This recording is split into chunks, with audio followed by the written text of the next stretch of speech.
This episode revolves around a mother who used harsh words towards her daughter-in-law in front of her in-laws. It seems the daughter-in-law should count herself lucky for not receiving a slap from her mother-in-law. Let's delve into this together. Please subscribe and like our channel. I'm a woman in my mid-30s raising a child. I work and have been married for 4 years. From before the wedding until now, I've had a hard time due to the domineering behavior of my in-laws, especially my mother-in-law and sister-in-law. My father-in-law isn't a great person either. Once when my parents came up from the countryside, my father-in-law complained that they didn't pay respects to him. I thought he was crazy.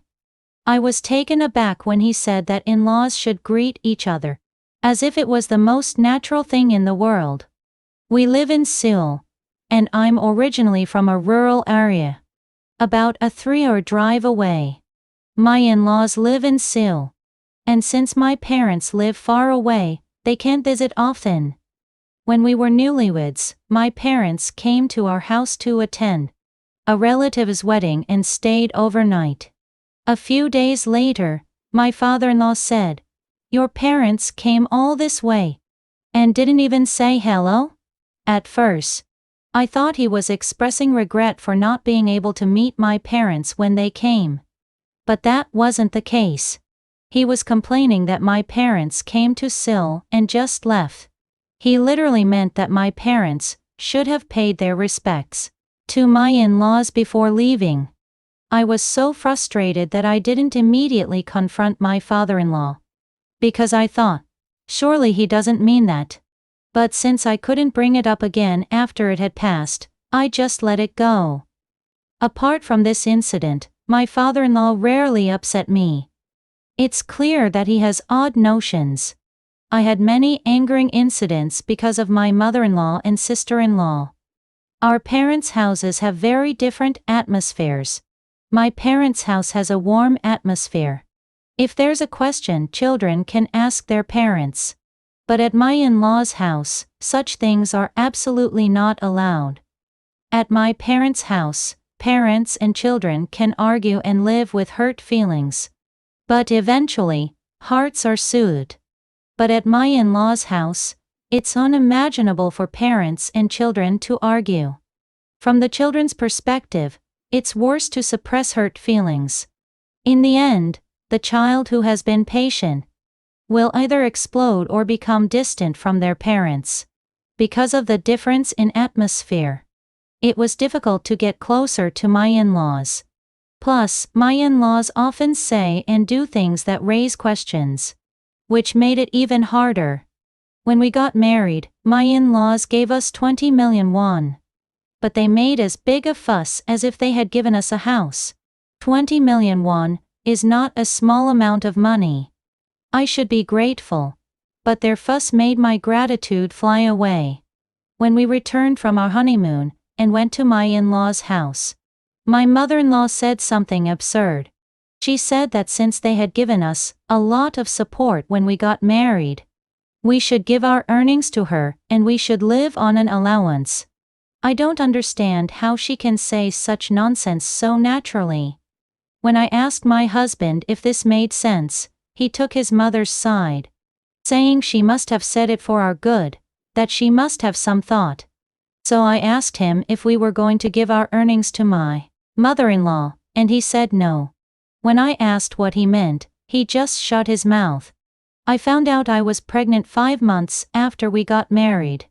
I couldn't believe how different the reactions of the two families were.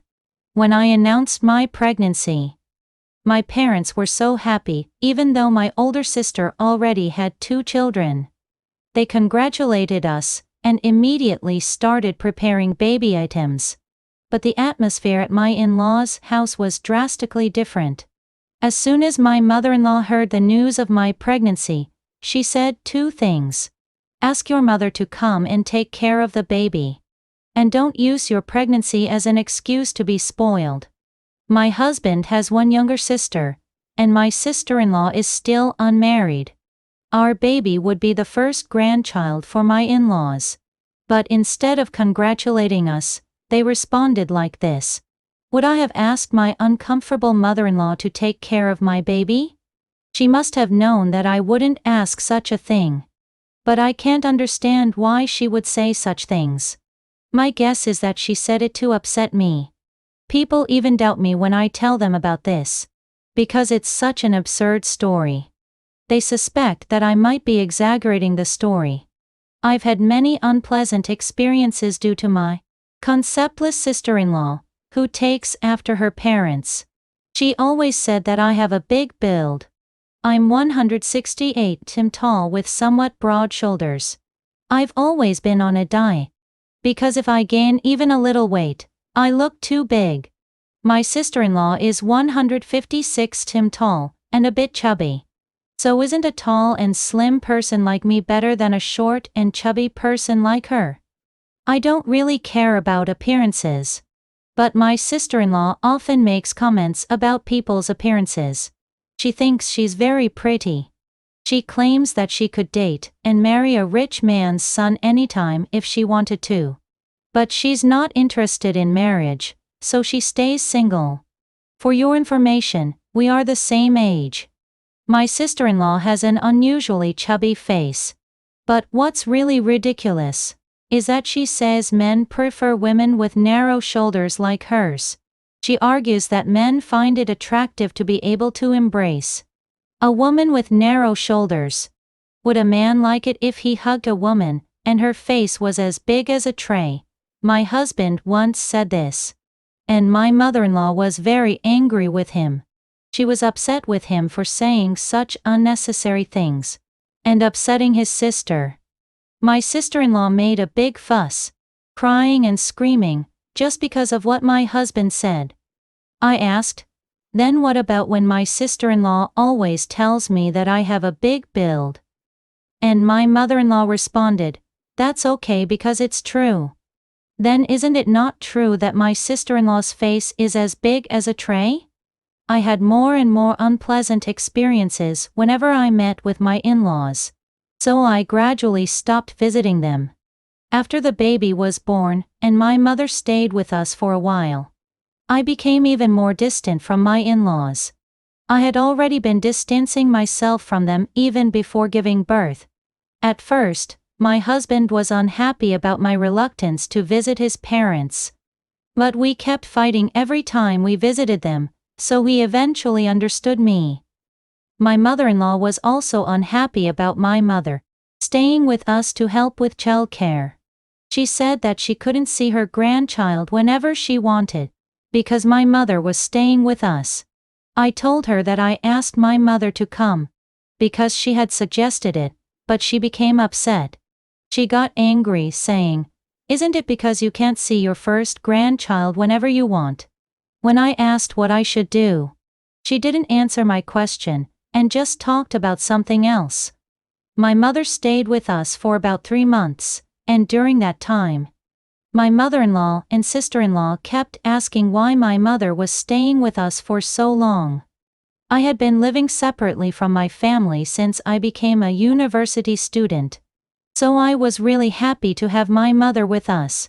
My mother was also happy to live with her daughter, who had left home at the age of 20, for a few months.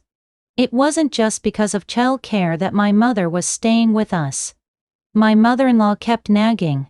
So my husband also said he liked having my mother with us. My mother cooked a lot of my husband's favorite dishes while she was with us. When I told this to my mother-in-law, she said, "What's so good about eating a lot? He'll just gain weight." That's when I realized it. No matter what I do, I'm a daughter-in-law who gets scolded by my mother-in-law. As I lived with my mother, I naturally ended up talking to her about my in-laws. My mother said that everything would pass and things would get easier later. So I thought, is that so? But in the end, it was my mother who overturned my in-laws' house.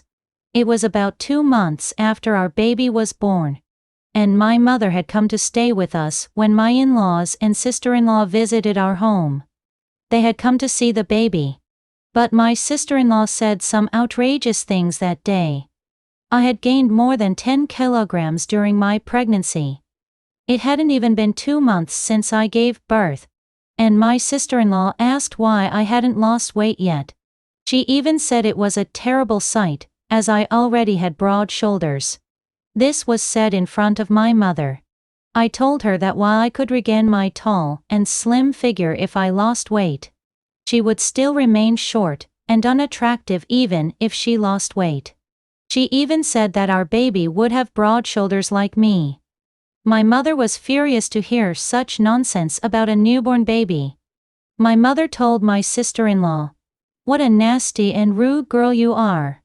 Did your parents teach you to be like this?" My sister-in-law then glared at my mother.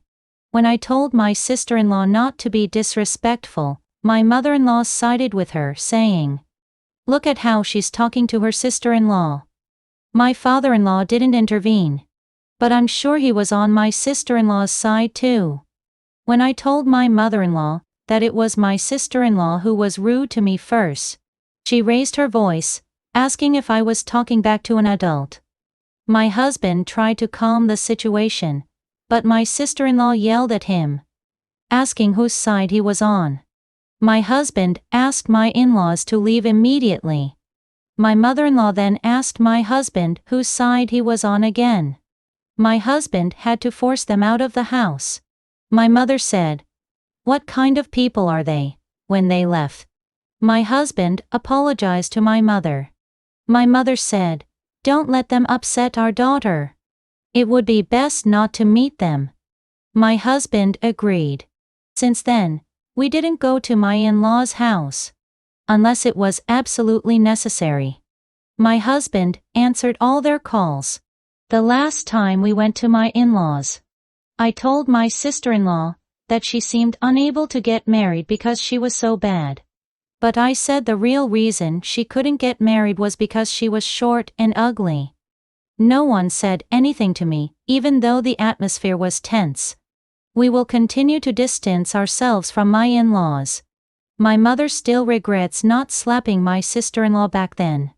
She said it's unacceptable for anyone, let alone a niece, to say such horrible things. My mother told me to never get close to my sister-in-law, calling her a fundamentally nasty person.